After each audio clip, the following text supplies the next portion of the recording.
Caribbean সাগরের মাঝে একটি পরিবার তাদের ইয়টে ছুটি কাটাচ্ছিল। মা জুলিয়া সাঁতার কাটার জন্য জলে ঝাঁপ দেয়।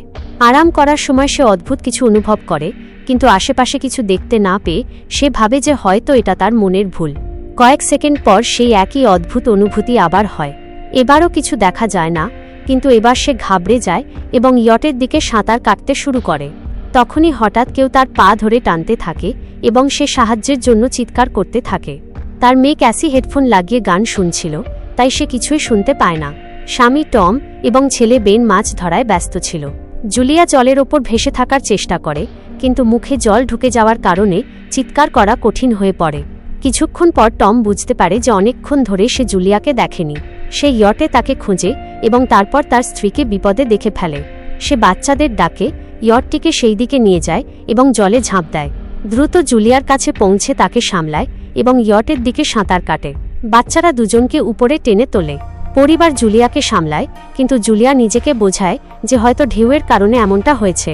রাতে সবাই মিলে বেনের জন্মদিন পালন করে। ক্যাসির বয়ফ্রেন্ডের ফোন আসলে সে ল্যাপটপ নিয়ে বাইরে চলে যায়। ভিডিও কলে তার বয়ফ্রেন্ড দেখায় যে শহরের ওপর বড় বড় কালো মেঘ ছেয়ে গেছে।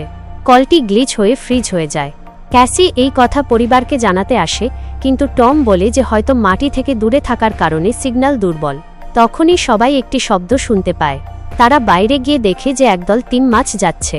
টম বোঝায় যে তিমি মাছ সবসময় পৃথিবীর ম্যাগনেটিক ফিল্ড অনুসরণ করে, কিন্তু যখন ঝড় আসে তখন তারা বিভ্রান্ত হয়ে যায়। হঠাৎ ইয়টটি জোরে কেঁপে ওঠে এবং বেন পড়ে যায়। টমের চিন্তা হয় যে ইয়টের কোনো ক্ষতি হলো কিনা, তাই সে ডাইভ দিয়ে নিচে পরীক্ষা করতে যায়। কিছুক্ষণ পর সে উপরে ফিরে আসে, কিন্তু তার কাঁধে একটি বড় ক্ষত ছিল। জুলিয়া সাথে সাথে তার ক্ষত সেলাই করে দেয়। টম জানায় যে জলের নিচে তার মনে হয়েছিল যেন তার পিছনে খুব বড় কোনো প্রাণী ছিল, কিন্তু সে যখন ঘুরে দেখে তখন প্রোপেলারের আঘাতে এই ক্ষত হয়। সে বলে যে যা ছিল তা অনেক বড় ছিল। টম ইয়টে অনেক ক্ষতি দেখতে পায়, তাই তাদের সাহায্যের জন্য ডাকতে হয়। জুলিয়া বারবার রেডিওতে চেষ্টা করে, ক্যাসি ফোনে সিগন্যাল খোঁজে, কিন্তু কিছুই কাজ করে না। তখনই ক্যাসি একটি অদ্ভুত জীব দেখতে পায় এবং চিৎকার করে ওঠে, কিন্তু সেটি আসলে বেন ছিল যে মাস্ক পরে মজা করছিল। কিছুক্ষণ পর ইয়টটি পুরোপুরি বন্ধ হয়ে যায় এবং সমুদ্রের মাঝখানে আটকে যায়। জুলিয়া রেডিওতে একটি কণ্ঠ শুনতে পায়, কিন্তু আওয়াজ এতটাই খারাপ ছিল যে সে কিছুই বুঝতে পারে না। টম পরিবারকে বলে যে তাদের কাছে মাত্র 4 দিনের খাবার ও জল আছে এবং এখন তাদের কোনো মাছ ধরার নৌকার জন্য অপেক্ষা করতে হবে। হঠাৎ রাডারে কিছু ধরা পড়ে এবং পরিবার একটি অদ্ভুত শব্দ শুনতে পায়। সবাই দৌড়ে বাইরে আসে এবং অবাক হয়ে দেখে যে অনেক উল্কাপিণ্ড মাটিতে পড়ছে। যেখানে যেখানে উল্কাপিণ্ড পড়ছিল সেখানে বড় বিস্ফোরণ হচ্ছিল। একটি উল্কাপিণ্ড জলের মধ্যে তাদের কাছে পড়লে টম সাথে সাথে ইয়ট চালানোর চেষ্টা করে। ইঞ্জিন কোনো মতে চলে, কিন্তু তখনই আরেকটি উল্কাপিণ্ড ওই এলাকায় আঘাত করে। পরিবার ভয়ে একে অপরকে শক্ত করে ধরে ফেলে। তখনই টম বুঝতে পারে যে আগুনের গোলকগুলো পড়ছে সেগুলো উল্কাপিণ্ড নয়, বরং স্যাটেলাইট। সেই সময় বেন দেখে যে ইয়ট থেকে ধোঁয়া বের হচ্ছে। টম চেক করে নিশ্চিত হয় যে ইঞ্জিন নষ্ট হয়ে গেছে। বাতাস বাড়তে থাকলে পরিবার ইয়টের ভেতর লুকিয়ে পড়ে, এটা খেয়াল না করেই যে কম্পাস খুব দ্রুত ঘুরছে। ইয়টটি জোরে জোরে কাঁপতে থাকে। বেন আবার পড়ে যায় এবং এবার সে চোট পায়। ঢেউগুলো দ্রুত ইয়টে আছড়ে পড়ছিল। টম কষ্ট করে বাইরে গিয়ে লাইফ জ্যাকেট নিয়ে আসে। তখনই বিদ্যুৎ চলে যায়। টম দ্রুত পাওয়ার বক্সের বোতাম টিপলে আলো ফিরে আসে। সেই সময় বেন লক্ষ্য করে যে জুলিয়ার নাক দিয়ে রক্ত পড়ছে। জুলিয়ার মাথা ঘুরতে থাকে আর ক্যাসি সিংকে গিয়ে বমি করে দেয়। টম রেডিও চেষ্টা করতে থাকে, কিন্তু সিগন্যাল পায় না। হঠাৎ একটি তীব্র হাই পিচড আওয়াজ আসে এবং বাতাস আরও শক্তিশালী হয়ে যায়। জুলিয়া দরজা বন্ধ করার চেষ্টা করে, কিন্তু একটি হ্যাচ খুলে যায় এবং বাতাস জানলাগুলো ভাঙতে শুরু করে। টম একটি ফ্লেয়ার জ্বালায় এবং কিছুক্ষণ পর অন্ধকার নেমে আসে। পরদিন সকালে পরিবার হতবাক হয়ে জেগে ওঠে যে তারা ঝড় থেকে বেঁচে গেছে, কিন্তু ইয়টটি অর্ধেক ধ্বংস হয়ে গেছে। তারা যখন বাইরে আসে তখন দেখে যে সমুদ্রের জল গায়েব হয়ে গেছে এবং ইয়টটি এখন মাটিতে আটকে আছে। সবাই এটি দেখে অবাক হয়ে যায়। ক্যাসি সিগন্যাল চেক করে, কিন্তু নেটওয়ার্ক একেবারে ডাউন। বেন দুটি মরা কাঁকড়া নিয়ে খেলতে শুরু করে। টম কম্পাস চেক করে দেখে যে সেটি উল্টে গেছে। এটি শেষবার 7 লক্ষ বছর আগে হয়েছিল। ক্যাসির মনে হয় তার বয়ফ্রেন্ড মারা গেছে এবং সে ভেঙে পড়ে। জুলিয়া তাকে বোঝাতে আসলে ক্যাসি তাকে দূরে সরিয়ে দেয় এবং লুকাতে চলে যায়। জুলিয়া এবং টম বাকি থাকা রসদ দেখতে থাকে। বেন তার জন্মদিনের বেলুনগুলো একটি পাথরের সাথে বেঁধে দেয় যাতে কোনো বেঁচে থাকা মানুষ দেখতে পায়। টম আবার রেডিও চেষ্টা করে এবং এবার একজন মানুষের সাথে কানেকশন হয়। তার নাম নাও এবং সে একটি সাবমেরিনের ক্যাপ্টেন। তার সাবমেরিনও মাটিতে আটকে গেছে। সে নিশ্চিত করে যে ম্যাগনেটিক পোল রিভার্স হয়ে গেছে, তাই মহাসাগর সরে গেছে এবং জমি ডুবে গেছে। সে বলে যে সে এখনও অন্য কোনো বেঁচে থাকা মানুষ দেখেনি এবং কমিউনিকেশন সিস্টেম পুরোপুরি ডাউন। সে আরও বলে যে পোল আবার রিভার্স হবে এবং হয়তো 1 সপ্তাহের মধ্যে সমুদ্র ফিরে আসবে। সে পরিবারকে সতর্ক করে যে যত দ্রুত সম্ভব উঁচু জায়গায় উঠে যেতে, কারণ জল যখন ফিরে আসবে তখন তা খুব বিপজ্জনক হবে। সে জানায় তার পার্টনার দুর্ঘটনায় মারা গেছে এবং সাবমেরিনে মাত্র 3 জনের জায়গা আছে। জুলিয়া এবং টম তাকে বলে যে প্লিজ আমাদের বাচ্চাদের বাঁচান। সে তাদের স্থানাঙ্ক কোঅর্ডিনেটস দিয়ে দেয়। টম গণনা করে দেখে যে সাবমেরিনে পৌঁছাতে 2-3 দিন সময় লাগবে। সে পরিবারকে বলে আজ রাতে ভালোভাবে বিশ্রাম নাও, কাল সকালে আমরা বেরো। পরদিন সকালে পরিবার মালপত্র প্যাক করছিল, তখনই টম আশেপাশে কিছু নড়তে দেখে। সেটি ছিল একজন খোঁড়া মানুষ যার হাতে হারপুন ছিল এবং সাথে একটি কুকুর অনবরত ঘেউ ঘেউ করছিল। টম তার কাছে যায় এবং তাকে জলের বোতল দেয়, কিন্তু সেই লোকটি এমন ভাষায় কথা বলে যা টম বুঝতে পারে না। জল খাওয়ার পর সেই আগন্তুক হঠাৎ টমের মাথায় বোতল দিয়ে মারে এবং মুখে জোরে লাথি মারে। জুলিয়া ভয়ে দৌড়ায়, কিন্তু ততক্ষণে দেরি হয়ে গেছে। সেই লোকটি টমের পেটে হারপুন ঢুকিয়ে দিয়েছে। টম কিছুক্ষণের জন্য ছটফট করে এবং তারপর লোকটি তার গলাও কেটে দেয়। তারপর সেই লোকটি জুলিয়ার পিছনে ছোটে এবং তার দিকে হারপুন ছুঁড়ে মারে, যার ফলে তার কাঁধে চোট লাগে। জুলিয়া ব্যথা সহ্য করে ইয়টের ভেতরে দৌড়ায় এবং বাচ্চাদের লুকোতে বলে। সে দরজা লক করে দেয়। ক্যাসি এবং বেন সোফার ভেতর ঢুকে পড়ে। জুলিয়া তাদের হাতে ফ্লেয়ার গান ধরিয়ে দেয় এবং নিজে একটি ছুরি নিয়ে বাথরুমে লুকিয়ে পড়ে। সেই লোকটি দরজায় জোরে জোরে ধাক্কা দেয় এবং শেষ পর্যন্ত ভেতরে ঢুকেই পড়ে। প্রথমে সে কিছু খাবার তুলে নেয় এবং তারপর ইয়টে এদিক ওদিক খুঁজতে থাকে। তারপর বাথরুমের দিকে যায়, কিন্তু জুলিয়া বুদ্ধিমত্তার সাথে একটি ছোট ফুটো দিয়ে বাইরে বেরিয়ে যায়। লোকটি ভাবে যে জুলিয়া পালিয়ে গেছে, কিন্তু সে যখন আস্তে করে বের হতে যায় তখন তার কুকুরটি তাকে দেখে ফেলে এবং ঘেউ ঘেউ করতে থাকে। কুকুরটি তার ওপর ঝাঁপিয়ে পড়লে জুলিয়া ছুরি দিয়ে সেটিকে মেরে ফেলে। কুকুরের চিৎকার শুনে লোকটি বাইরে আসে এবং তার কুকুরের লাশ দেখে রাগে অগ্নিশর্মা হয়ে যায়। ইতিমধ্যে জুলিয়া ইয়টের অন্য দিক দিয়ে ভেতরে ঢোকার চেষ্টা করে। সে উপরে উঠে ভাঙা জানলা দিয়ে ভেতরে ঢুকতে গেলে লোকটি আগেই সেখানে পৌঁছে যায়। সে তাকে ধরে জোরে ঘুষি মারে, যার ফলে সে নিচে পড়ে যায়। জুলিয়া আসবাবপত্র ধরে বাঁচার চেষ্টা করে, কিন্তু লোকটি তাকে লাথি মেরে দূরে ফেলে দেয়। তারপর সে তার কবজিতে পা দিয়ে চেপে ধরে যাতে সে ছুরি ছেড়ে দেয় এবং তারপর তার চুল ধরে তার মুখ মাটিতে আছড়ে মারে এবং সোফায় ফেলে তার গলা টিপতে থাকে। বাচ্চারা এই সব কিছু দেখছিল। ক্যাসি বাইরে বেরিয়ে ফ্লেয়ার গান চালায়, যা সরাসরি সেই লোকটিকে লাগে। সে জ্বলে ওঠে এবং ইয়টে আগুন ছড়িয়ে পড়ে। বাচ্চারা দ্রুত পালিয়ে যায়, কিন্তু জুলিয়া ফিরে আসে। সে তাকে একটি লাথি মেরে ফেলে দেয়, ম্যাপ এবং ব্যাগ তুলে নেয় এবং সেখান থেকে পালিয়ে যায়। বেন এবং ক্যাসি তাদের বাবার কাছে গিয়ে কাঁদতে শুরু করে। জুলিয়াও তাদের সাথে বসে পড়ে এবং 3 জন মিলে চোখের জলের সাথে টমকে শেষ বিদায় জানায়। তখনই সেই ভয়ঙ্কর লোকটি আবার ইয়ট থেকে বেরিয়ে আসে, তাই পরিবারটি আবার পালাতে শুরু করে। কিছুক্ষণের মধ্যেই ইয়টটি একটি বড় বিস্ফোরণের সাথে উড়ে যায়। কিছুক্ষণ হাঁটার পর তারা একটি ছোট ঝরনার কাছে থামে যাতে একটু বিশ্রাম নিতে পারে।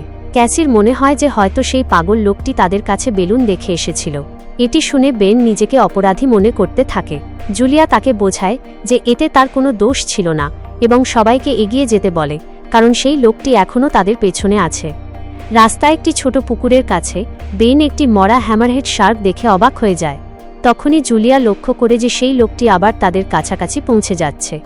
সবাই দৌড়াতে শুরু করে এবং একটি বালির টিভি থেকে নিচে পড়ে যায়, যেখানে তারা বিষাক্ত বর্জ্য দেখতে পায়।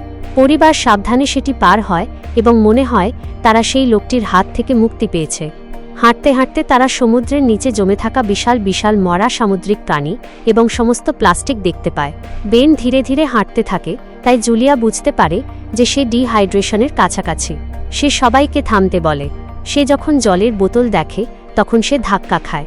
বোতলে জল প্রায় শেষ হয়ে গিয়েছিল।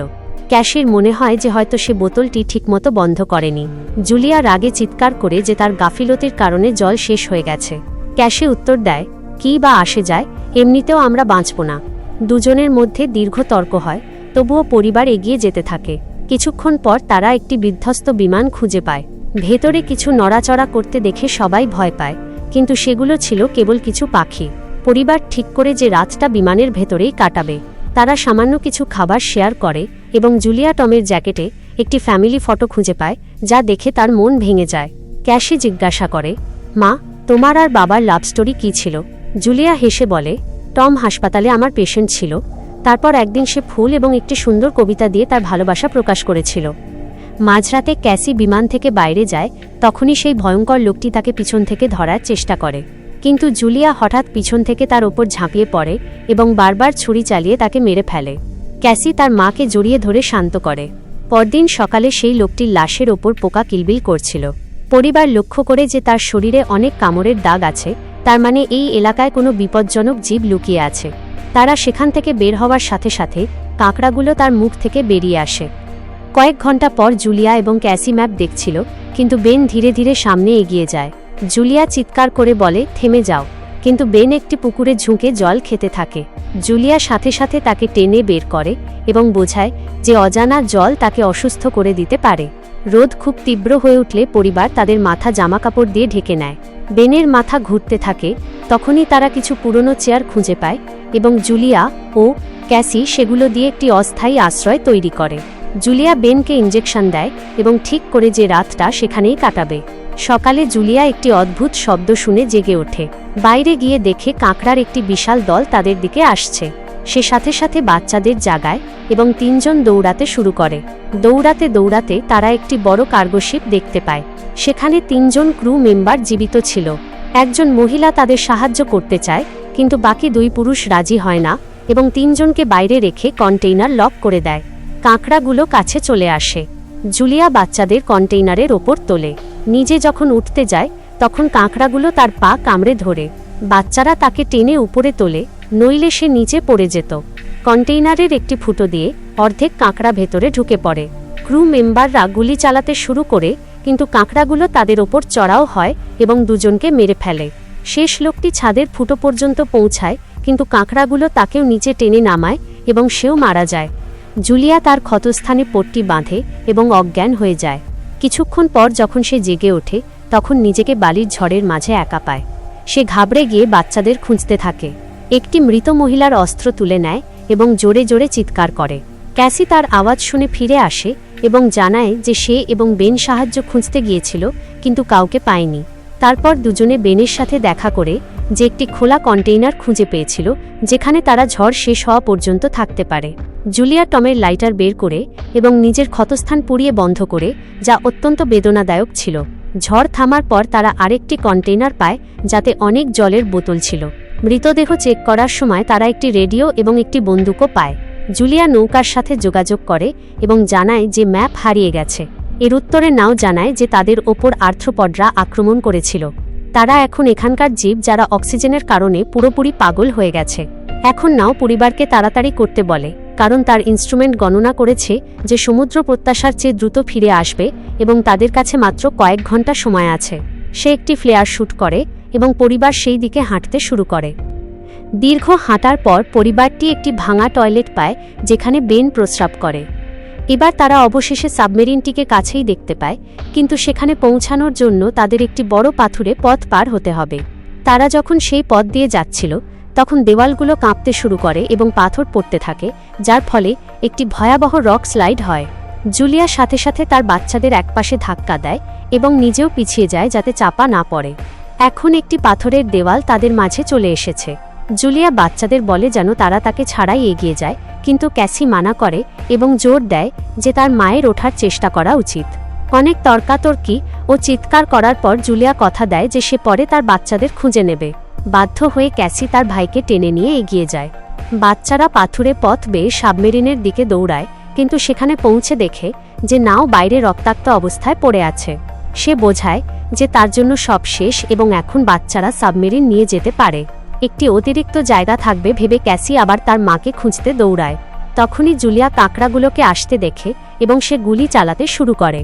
কিছু কাঁকড়াকে সে মেরে ফেলে, কিন্তু দলটা খুব বড় ছিল এবং সবার সাথে লড়াই করা কঠিন হয়ে পড়ে। সেই সময় ক্যাসি দেওয়ালের ওপর দেখা দেয় এবং হাত বাড়িয়ে দেয়। জুলিয়া তার আহত পা নিয়েই দ্রুত উঠতে শুরু করে। ক্যাসির সাহায্যে সে অন্য পাশে পৌঁছে যায় এবং দুজনে একসাথে সাবমেরিনের দিকে দৌড়ায়। বেন আগেই উপরে দাঁড়িয়ে ছিল এবং ফায়ার করতে থাকে যাতে কাঁকড়াগুলো ডিস্টার্ব থাকে যতক্ষণ না পরিবার উপরে ওঠে। কাঁকড়াগুলো নাওয়ের শরীরের কাছে পৌঁছানো মাত্রই তাকে খেতে শুরু করে। জুলিয়া বন্দুক তুলে নেয় এবং গুলি চালিয়ে যায় যতক্ষণ না বাচ্চারা ভেতরে চলে যায়। যখন তারা নিরাপদ হয়ে যায়, জুলিয়া বুঝতে পারে যে গুলি শেষ হয়ে গেছে, তাই সে বন্দুকটি কাঁকড়াগুলোর ওপর ছুঁড়ে মারে এবং তার বাচ্চাদের সাথে ভেতরে চলে যায়। পরিবার হ্যাচটি ভালোভাবে লক করে এবং জানলা দিয়ে কাঁকড়াগুলোকে সাবমেরিনের চারপাশে দেখতে থাকে।